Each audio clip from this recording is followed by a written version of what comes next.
नमस्कार। YouTube पर आपका बहुत बहुत स्वागत है। गार्गी क्लासेस का ये प्लेटफॉर्म जहां पर आप सभी लोगों का बहुत बहुत स्वागत है। अपन ने एक टेस्ट सीरीज स्टार्ट कर रखी है गार्गी क्लासेस एप्लीकेशन के ऊपर कॉलेज लेक्चरर के लिए, जो आरपीएससी असिस्टेंट प्रोफेसर की वैकेंसी आ रखी है उसके लिए ये टेस्ट सीरीज स्टार्ट कर रखी है, जहां पर रेंडमली आपको 30 के लगभग पेपर मिलेंगे और सभी यूनिट्स वाइज ये सेट की हुई है। ठीक है, पेपर अभी अपलोड हो रहे हैं, 10 के लगभग पेपर अभी तक अपलोड हो चुके हैं, जहां पर आप जाकर के टेस्ट पेपर अपने अकॉर्डिंग दे सकते हैं, अपनी तैयारी के अकॉर्डिंग दे सकते हैं, आप अपनी यूनिट को पढ़ सकते हैं, टेस्ट दे सकते हैं और ये टेस्ट आप अनलिमिटेड टाइम दे सकते हैं। ठीक है, ऐसा कोई टाइम बाउंडेशन नहीं है कि आप एक ही बार दे सकते हैं, 2 बार दे सकते हैं, आप चाहे जितनी बार ये टेस्ट पेपर दे सकते हैं। उसी टेस्ट पेपर का मैं सॉल्यूशन यहाँ पर यूट्यूब पर देने की कोशिश करता हूं। लास्ट सेशन में जो अपना यूनिट फर्स्ट है, फर्स्ट पेपर की इंडियन पॉलिटिकल थिंकर का टेस्ट सॉल्यूशन मैं आपको करवा रहा हूं। 30 क्वेश्चंस लास्ट में सॉल्व करवा दिए थे, उसी को अपन कंटिन्यू कर रहे हैं आज। ठीक है, तो और ये एप्लीकेशन का जो लिंक है, वैसे तो आप गूगल प्ले स्टोर पर जाकर के भी इसको डाउनलोड कर सकते हैं, जहां पर गार्गी क्लासेज के नाम से आपको मिल जाएगा। उसका ये मसाल वाला जो लोगो है जो आपको यहाँ पर दिखाई दे रहा है, ये वाला लोगो एप्लीकेशन के ऊपर लगा हुआ है, जिसे आप डाउनलोड कर सकते हैं। इसके अलावा डिस्क्रिप्शन बॉक्स है, वहां पर भी आपको इसका लिंक मिल जाएगा। टेलीग्राम चैनल भी आप ज्वाइन कर सकते हैं, टेलीग्राम चैनल इसी नाम से, गार्गी क्लासेस पॉलिटिकल साइंस के नाम से। इसके अलावा एक ग्रुप भी बना हुआ है पॉलिटिकल साइंस बाय प्रद्युम्न करके, वो भी आप ज्वाइन कर सकते हैं, ताकि आपको जो भी वीडियो आए तो आप जानकारी आपको मिल सके। ठीक है, ये वीडियो मैंने लाइव नहीं डाला है, रिकॉर्डेड है। इसका 2 रीजन है कि एक तो ये है कि थोड़ी सी सिस्टम में दिक्कत आ रही थी, लाइव क्लासेस में दिक्कत आ रही थी यहाँ पर, क्योंकि मैं गांव से बिलोंग करता हूँ और गांव से जब नेटवर्क प्रॉब्लम रहती है थोड़ी सी। और दूसरा जो रीजन है वो ये है कि आप अपलोडेड वीडियो को थोड़ा तेज स्पीड में करके भी देख सकते हैं, क्योंकि इस समय सबसे इंपॉर्टेंट अपने लिए कोई चीज है तो टाइम, क्योंकि अक्टूबर में अपने को एग्जाम की संभावित डेट दे रखी है, तो अपने लिए टाइम की महत्ता बहुत ज्यादा है। ठीक है, तो अपन इसको सॉल्व करते हैं, इस पेपर को इसको सॉल्व करने की कोशिश करते हैं। आप लोगों ने पेपर दिया होगा एप्लीकेशन पर जाकर के, और ये वाला जो पेपर मैं सॉल्व करवा रहा हूं ये फ्री ऑफ कॉस्ट है। पहला पेपर आप एप्लीकेशन के ऊपर जाकर के ये पेपर दे सकते हैं। गांधी जी से संबंधित असुमेलित कथन क्या है? ये असुमेलित कथन अपने को बताना है कि गांधी जी से संबंधित क्या नहीं है। द गांधीयन वे किसकी बुक है? जेबी कृपलानी की बुक का नाम है Gandhian way. The good boatman क्या रामचंद्र गुहा की बुक है। In search of Mahatma Gandhi Richard Attenborough, ये रिचर्ड एटनबरो है, Attenborough. Gandhi ji truth Erik Erikson की बुक है। तो इसमें जो असुमेलित है ये है बी। रामचंद्र गुहा की बुक का नाम द गुड बोटमैन नहीं है। ठीक है, रिचर्ड एटनबरो वो आदमी है जिसने गांधी के ऊपर द गांधी करके एक मूवी बनाई है 1983 में, और ये मूवी आज भी अपन देखते हैं तो एक जीवंत मूवी है, ऐसा लगता है कि रियल में गांधी अपने सामने आ गया हो। गांधी का नाम, मूवी का नाम ही द गांधी है। ठीक है, जो अपने को देखनी चाहिए, रिचर्ड एटनबरो। इसके लिए गांधी को बहुत सारे पुरस्कार मिले हुए हैं। जेबी कृपलानी, इन्होंने बुक लिखी द गांधीयन वे, और Gandhi ji truth Erik Erikson की बुक है। रामचंद्र गुहा की बुक का नाम द गुड बोटमैन नहीं है। ठीक है, जवाहरलाल नेहरू ने लोकतांत्रिक समाजवाद की स्थापना के लिए कौन से साधन को उचित माना? हिंसक क्रांति, जैसा कि कार्ल मार्क्स मानता है। क्या नेहरू जी भी कार्ल मार्क्स की तरह वर्ग संघर्ष को मानते हैं? सर्वहारा का अधिनायक तंत्र, ये शांतिपूर्ण संवैधानिक साधन। तो गांधी जी, नेहरू जी की अपन बात करें तो गांधी जी लोकतांत्रिक समाजवादी हैं। लोकतांत्रिक समाजवादी जिसको अपन फेबियनवादी समाजवादी भी बोलते हैं, फेबियनवाद।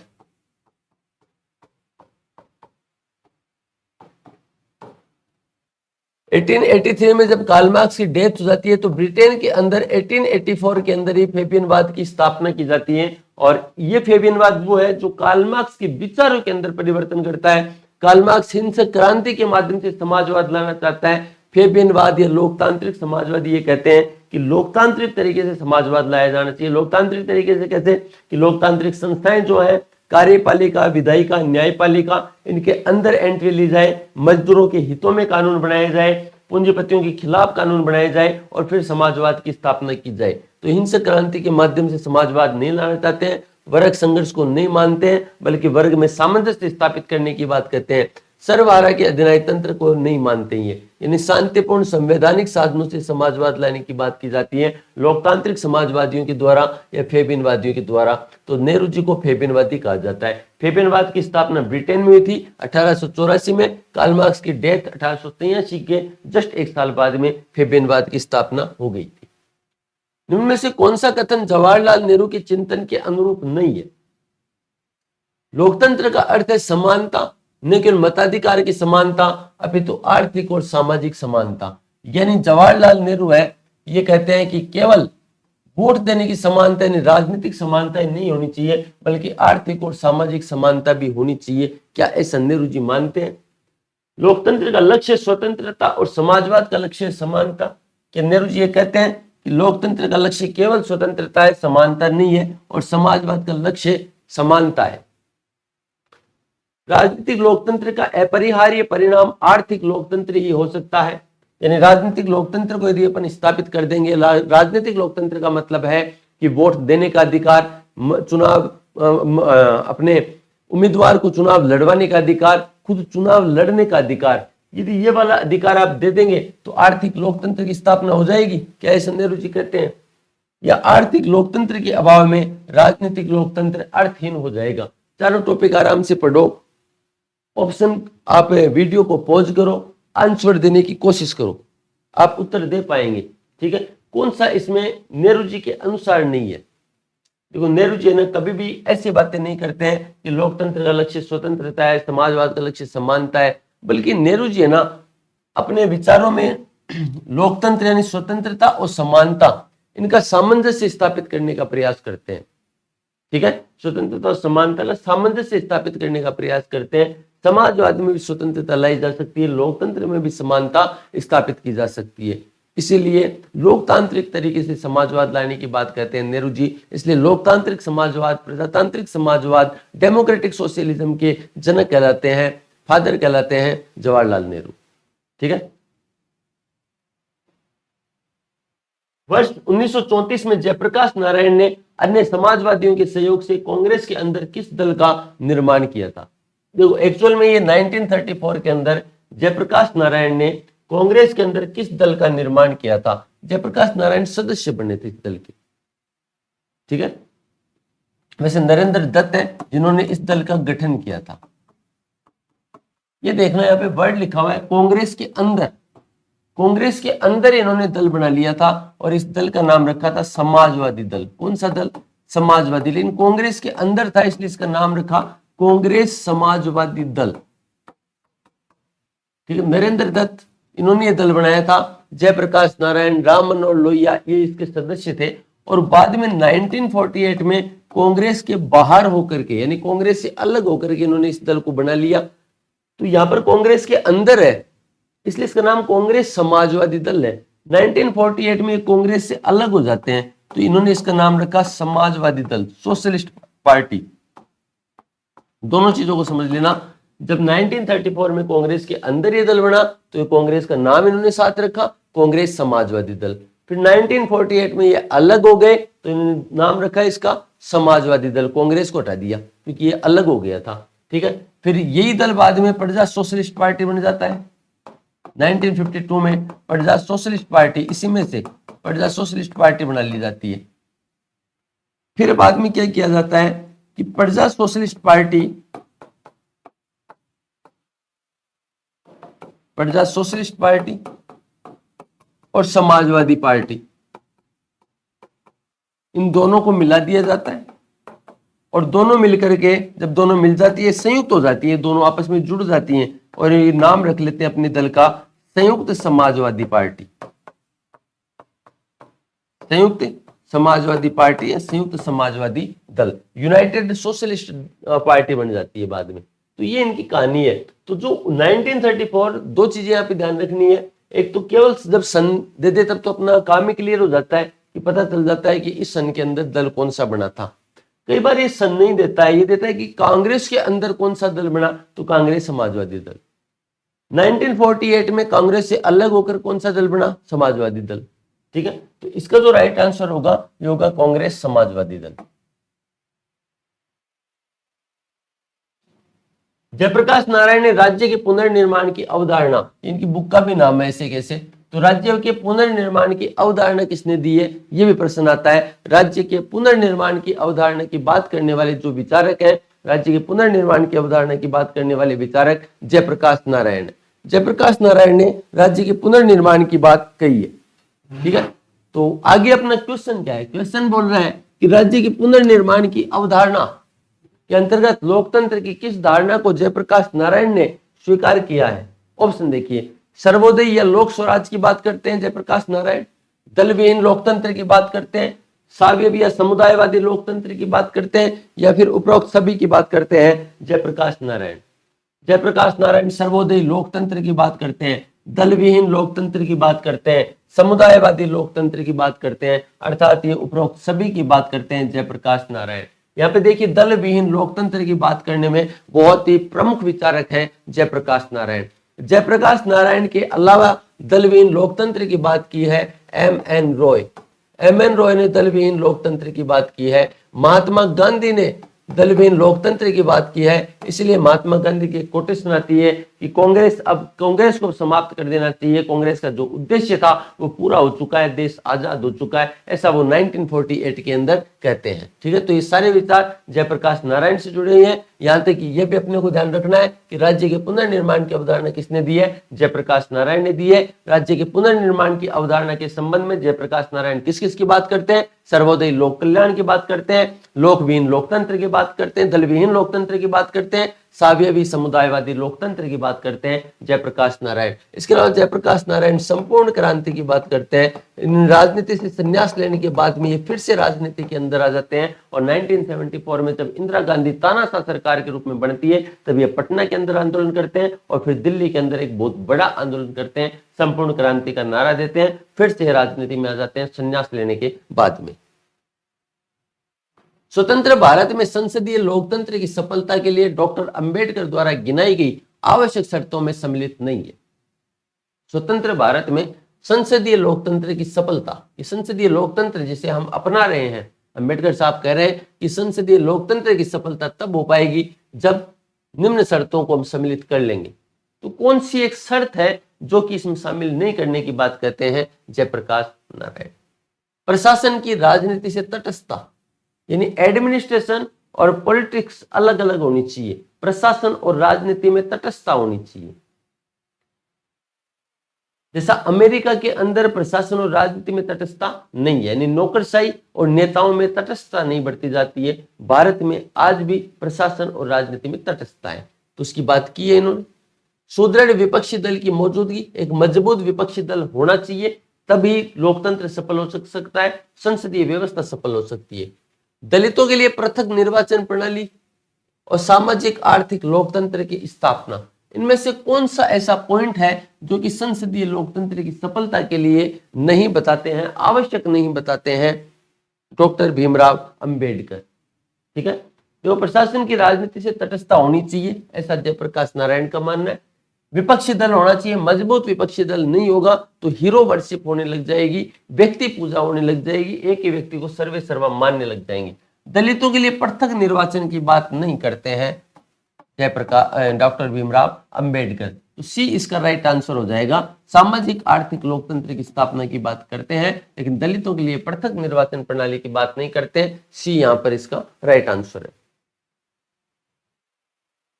अस्पृश्यता की जड़ें हिंदू वर्ण व्यवस्था में निहित है। जो छुआछूत की जड़ें हैं ये हिंदू वर्ण व्यवस्था के अंदर निहित है, अतः इस कुप्रथा को मिटाने के लिए वर्ण व्यवस्था का अंत जरूरी है। ऐसा कौन मानते हैं? महात्मा गांधी, भीमराव अंबेडकर, राम मनोहर लोहिया या ए और बी दोनों? इसका जो राइट आंसर है ये अपन जानते हैं, डॉक्टर भीमराव अंबेडकर ऐसा मानते हैं कि जो वर्ण सिस्टम है, वर्णाश्रम सिस्टम है, ये एक अच्छी व्यवस्था नहीं है, ये जाति प्रथा को बढ़ावा देती है, ये हिंदू धर्म को तोड़ने का काम कर रही है। और यही कारण था कि डॉक्टर भीमराव अंबेडकर ने 1956 में सन ध्यान रखना, जगह का नाम ध्यान रखना, नागपुर के अंदर संख्या ध्यान रखना, 5 लाख हिंदुओं के साथ में बौद्ध धर्म ग्रहण कर लिया था, ठीक है। कहां पर किया था? नागपुर के अंदर। कितने लोगों के साथ में? 5 लाख हिंदू अनुयायी थे उनके साथ में इन्होंने अपना धर्म परिवर्तन कर लिया था। कौन सा धर्म ग्रहण कर लिया था? बौद्ध धर्म ग्रहण कर लिया था। भीमराव अंबेडकर की कोटेशन। अंबेडकर से संबंधित कथनों पर विचार कीजिए। अंबेडकर देश की एकता और अखंडता के लिए एकात्मक शासन प्रणाली के समर्थक थे। तो क्या अंबेडकर एकात्मक शासन प्रणाली के समर्थक थे या फिर संघात्मक शासन प्रणाली के, यानी एकात्मक के समर्थक थे? तो क्या अंबेडकर एक मजबूत केंद्र चाहते हैं या मजबूत केंद्र के साथ साथ में एक राज्यों को भी मजबूत चाहते हैं? दूसरा है, अंबेडकर ग्राम प्रशासन के पुनरुत्थान के हिमायती थे। क्या अंबेडकर ग्राम पंचायतों के समर्थक हैं? इसका मतलब ये हो गया, इसका मतलब हो गया अंबेडकर ग्राम प्रशासन के पुनरुत्थान के समर्थक थे, यानी अंबेडकर ग्राम पंचायतों के समर्थक थे। क्या अंबेडकर स्थानीय स्वशासन के समर्थक थे? अंबेडकर स्थानीय स्वशासन के समर्थक थे। देखो, अंबेडकर देश की एकता और अखंडता के लिए मजबूत केंद्रीकरण चाहते थे, ना कि विकेंद्रीकरण। यह बात अपने को पता होनी चाहिए कि विकेंद्रीकरण की बात नहीं करते हैं। विकेंद्रीकरण का मतलब है कि ग्राम पंचायतों के गठन, स्थानीय स्वशासन की बात नहीं करते हैं। जब अपन अंबेडकर और गांधी में अंतर पढ़ते हैं ना, तो अंबेडकर और गांधी में दो महत्वपूर्ण अंतर दिखाई देते हैं अपने को। एक तो ये कि गांधी वर्ण व्यवस्था के समर्थक है, और वर्ण व्यवस्था के अंदर भी गांधी है ना जन्म आधारित वर्ण व्यवस्था को मानता है, जन्म आधारित वर्ण व्यवस्था को मानता है, जबकि अंबेडकर वर्ण व्यवस्था के विरोधी हैं। गांधी स्थानीय स्वशासन, ग्राम स्वराज की अवधारणा देते हैं। भारतीय संविधान का आर्टिकल 40 भी ये कहता है, जो कि गांधीवादी विचारों से प्रेरित है। लेकिन अंबेडकर स्थानीय स्वशासन के विरोधी है, ग्राम पंचायतों के गठन के विरोधी हैं, क्योंकि ग्राम पंचायतों के कारण से स्थानीय स्तर के ऊपर जो उच्च जातियां हैं उन्हीं का वर्चस्व बना रहेगा, जो दलित वर्ग हैं उनका उत्थान नहीं हो पाएगा, ऐसा अंबेडकर साहब का मानना था। तो यहां पर जो स्टेटमेंट 1 है ये तो सही हो जाएगा, और स्टेटमेंट 2 है ये गलत हो जाएगा। तो केवल एक स्टेटमेंट सही है, और ये अपने को बहुत इंपॉर्टेंट प्रश्न है, ये आसान प्रश्न नहीं है। ये एकात्मक शासन प्रणाली के समर्थक थे, कि जो केंद्रीकरण व्यवस्था है उसके समर्थक थे, विकेंद्रीकरण व्यवस्था के समर्थक नहीं थे अंबेडकर साहब।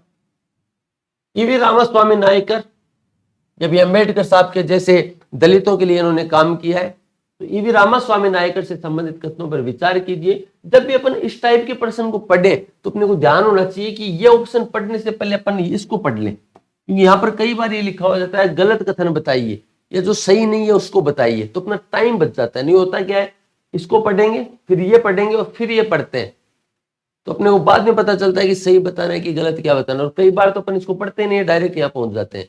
तो जब भी अपन इस वाले स्टेटमेंट को पढ़ें, ईवी रामास्वामी नायकर से संबंधित सही कथनों पर विचार कीजिए, तो अपने को डायरेक्ट ये पढ़ना है कि सही बताना है कि गलत बताना है। तो सही कथन बताना है रामास्वामी नायकर के बारे में। नायकर का जन्म नायडू परिवार में हुआ था, जिसे दक्षिण भारत में निम्न जाति का माना जाता था। नायकर ने कांग्रेस के पुनर्गठन का मुद्दा उठाते हुए ब्राह्मणों के प्रभुत्व का अंत करने के लिए कई आंदोलन चलाए। नायकर ने आत्मसम्मान आंदोलन भी चलाया। तो इसमें से कौन सा सही है? तो देखो, नायकर साहब का जो जन्म है वो नायडू परिवार में हुआ था, और दक्षिण भारत के अंदर जो नायडू है ये निम्न जाति के माने जाते हैं। बात सही है।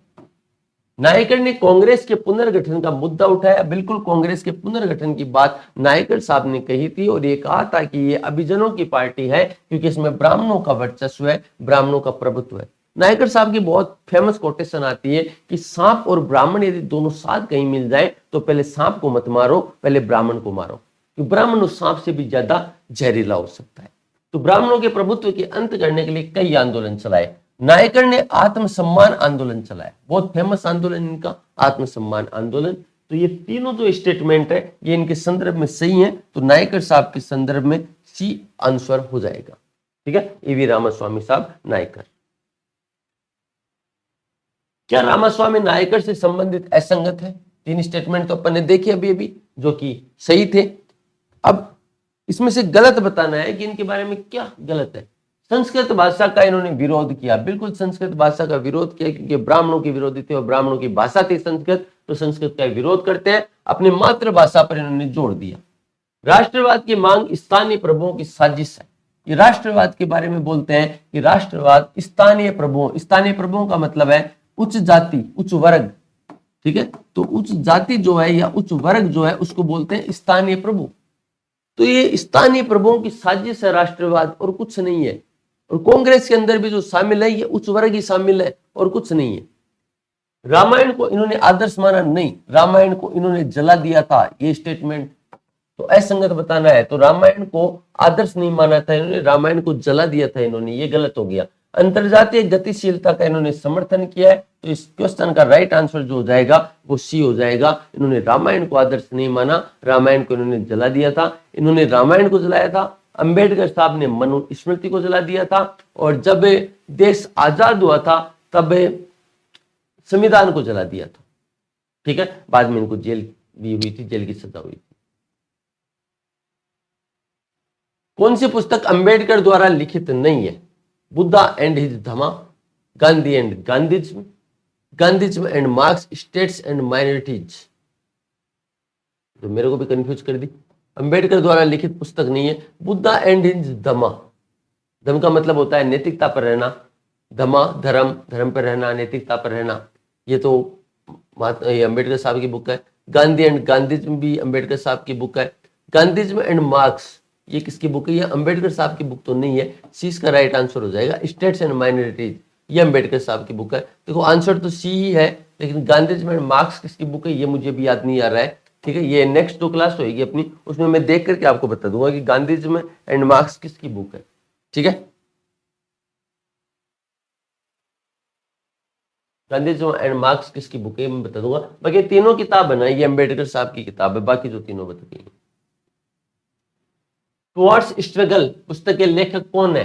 टुवर्ड्स स्ट्रगल पुस्तक के लेखक कौन है?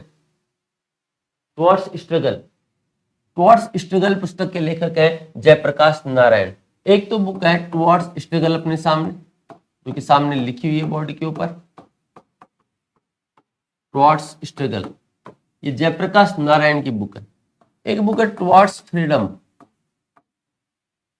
टुवर्ड्स फ्रीडम, और टुवर्ड्स फ्रीडम जो बुक है ये जवाहरलाल नेहरू की बुक है। ठीक है, जवाहरलाल नेहरू की बुक है टुवर्ड्स फ्रीडम। तो टुवर्ड्स स्ट्रगल जो बुक है ये तो है जयप्रकाश नारायण की बुक, और टुवर्ड्स फ्रीडम है यह है जवाहरलाल नेहरू की। देखो स्वतंत्रता किसने दिलाई है? जवाहरलाल नेहरू ने दिलाई है। तो जवाहरलाल नेहरू के टाइम पर अपने को स्वतंत्रता मिली, जवाहरलाल नेहरू ने दिलाई है। इस तरीके से अपन याद रखते हैं, जवाहरलाल नेहरू भारत के पहले प्रधानमंत्री थे, स्वतंत्रता दिलाई है, तो जवाहरलाल नेहरू की बुक क्या गया? To freedom. और स्ट्रगल, स्ट्रगल किसने किया? जयप्रकाश नारायण जो है इनकी बुक का नाम है टुवर्ड्स स्ट्रगल। ठीक है, इस तरीके से अपन याद रख सकते हैं। जयप्रकाश नारायण ने इनमें से किसका समर्थन किया है? एक दलीय लोकतंत्र का, बहुदलीय लोकतंत्र का। मैंने बताया दल विहीन लोकतंत्र के समर्थक हैं जयप्रकाश नारायण। इनके अलावा एम.एन. रॉय दल विहीन लोकतंत्र के समर्थक हैं। इनके अलावा महात्मा गांधी दल विहीन लोकतंत्र के समर्थक है। दल विहीन लोकतंत्र कैसे? जैसे ग्राम पंचायतों में चुनाव होता है, किसी पार्टी का चुनाव चिन्ह नहीं होता है, बीजेपी, कांग्रेस, आम आदमी पार्टी, इनका कोई लेना देना नहीं होता है, दल विहीन चुनाव होते हैं, वैसे ही दल विहीन लोकतंत्र की बात करते हैं ये जयप्रकाश नारायण, एम.एन. रॉय और महात्मा गांधी। फेमस है और बहुत ही ज्यादा इसके ऊपर काम करने वाले विचारक हैं जयप्रकाश नारायण।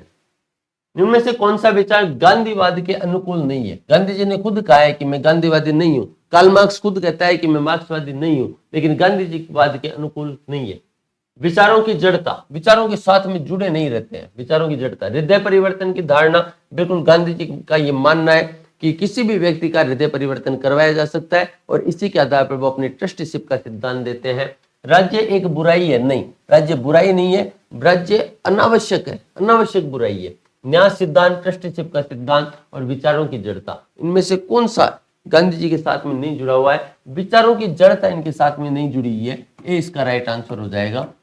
ठीक है, गांधी जी ने खुद कहा है कि मैं गांधीवादी नहीं हूं, मेरे जो विचार है केवल उनमें भी परिवर्तन हो सकता है, वो सही हो, उनके साथ में आप चिपके जाए ऐसा नहीं है, तो विचारों की जड़ता से नहीं जुड़ी है। बाकी ट्रस्टीशिप का सिद्धांत दिया उन्होंने, जिसको न्यायशीलता का सिद्धांत कहते हैं। राज्य एक अनावश्यक बुराई है, राज्य बुराई नहीं है बल्कि राज्य एक अनावश्यक बुराई है, इसको समाप्त कर देना चाहिए। दार्शनिक अराजकतावादी है और हृदय परिवर्तन की अवधारणा देते हैं। इसका जो राइट आंसर है ये हो जाएगा अपना ए।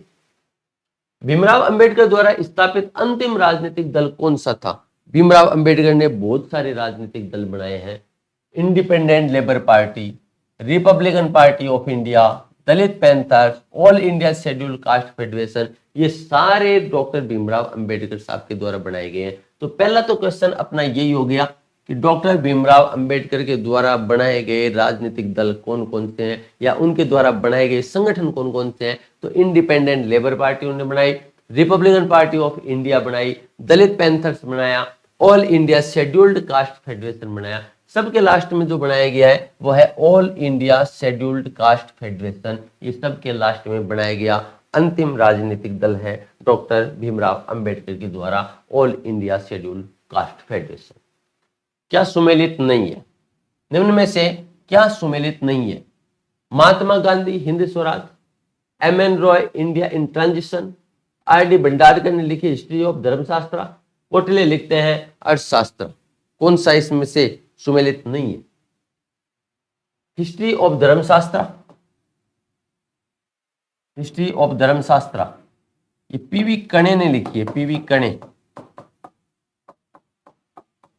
धर्मशास्त्र का इतिहास महात्मा गांधी ने हिंद स्वराज लिखी है, India in transition M.N.. Roy ने लिखी है, कोटले ने अर्थशास्त्र लिखी है, पीवी कणे लिखते हैं हिस्ट्री ऑफ धर्मशास्त्र। अंबेडकर के अनुसार निम्न कथनों पर विचार कीजिए, और जैसे विचार करना है वैसे अपने को ये देखना है कि सही पूछ रहा है। अंबेडकर के अनुसार एक न्यायपूर्ण सामाजिक व्यवस्था की स्थापना के लिए हिंदू धर्म को त्यागना अनिवार्य है। बिल्कुल सही इन्हीं का स्टेटमेंट था, क्योंकि बाद में इन्होंने फिर 1956 के अंदर नागपुर के अंदर 5 लाख हिंदुओं के साथ में, दलितों के साथ में बौद्ध धर्म ग्रहण कर लिया था। अंबेडकर ने अस्पृश्यता के विरोध में गंगा सागर तालाब सत्याग्रह और पुनः पार्वती सत्याग्रह का संचालन किया था। 47 के अंदर अपन बात करें तो दोनों स्टेटमेंट इनके सही हैं, ठीक है। और बौद्ध धर्म भी उन्होंने ग्रहण कर लिया था 1956 में। ध्यान रखना कौन सी जगह पर? नागपुर में। कितने अनुयायियों के साथ में? 5 लाख। गांधी जी ने अपनी व्याख्या की है उदारवादी के रूप में, समाजवादी के रूप में, सामाजिक लोकतंत्रवादी के रूप में, दार्शनिक अराजकतावादी थे गांधी जी। डी इसका राइट आंसर हो जाएगा। दार्शनिक अराजकतावादी है, तात्विक अराजकतावादी है, ठीक है। तात्विक अराजकतावादी हैं गांधी जी, तात्विक अराजकतावादी हैं गांधी। अरविंद घोष मुख्यतः किसके लिए विख्यात है? राजनीतिक विचारधारा, क्रांतिकारी कार्यकलाप, लाइफ डिवाइन या माता के साथ संबंध। इनकी बहुत ही फेमस बुक है लाइफ डिवाइन। इस लाइफ डिवाइन के लिए फेमस है। देवीय जीवन पद्धति बताते हैं अरविंद घोष, ठीक है। Life divine.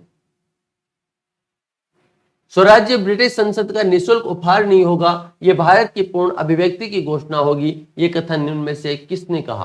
स्वराज जो मिलेगा भारत को, ये ब्रिटिश संसद का कोई उपहार नहीं है, वो हमें कोई गिफ्ट नहीं कर रहे हैं, बल्कि भारत की पूर्ण अभिव्यक्ति की घोषणा होगी। ये किसने कहा है? ऑप्शन देखिए, जवाहरलाल नेहरू, दादा भाई नौरोजी ने कहा है, महात्मा गांधी ने कहा है, या फिर अरविंद घोष ने कहा है। ये जो स्टेटमेंट है ये महात्मा गांधी ने कहा है कि ब्रिटिश संसद कोई उपहार नहीं दे रही अपने को, बल्कि भारत की पूर्ण अभिव्यक्ति है। जो स्वतंत्रता, जो स्वराज अपने को मिलने जा रहा है, ये उपहार नहीं है, उपहार नहीं है। ऐसा कौन कहता है? महात्मा गांधी कहते हैं।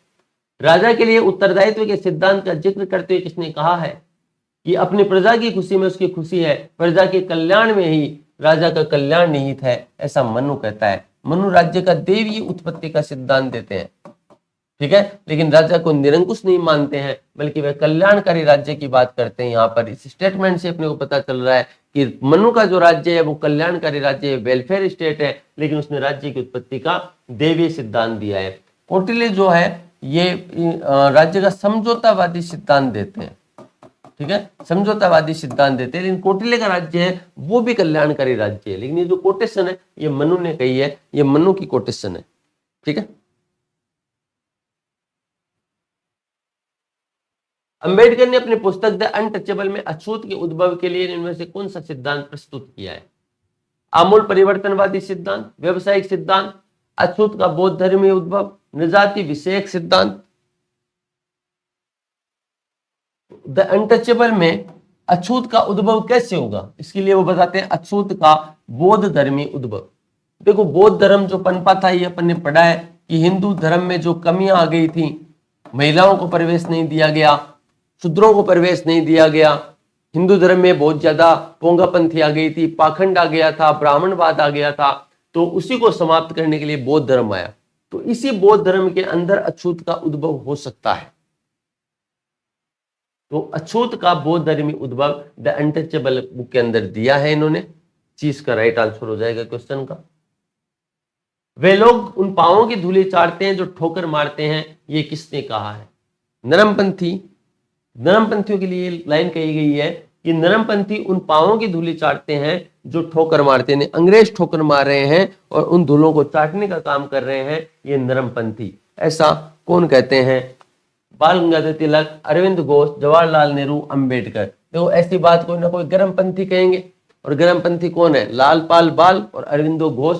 तो ऐसी बात करने वाले अरविंदो घोष हो सकते हैं या बाल गंगाधर तिलक हो सकते हैं ऑप्शन के अकॉर्डिंग। तो ये बात अरविंद घोष ने कही है, ठीक है। बाल गंगाधर तिलक की बहुत ही फेमस कोटेशन आती है कि स्वराज मेरा जन्मसिद्ध अधिकार है और मैं इसे प्राप्त करके रहूंगा।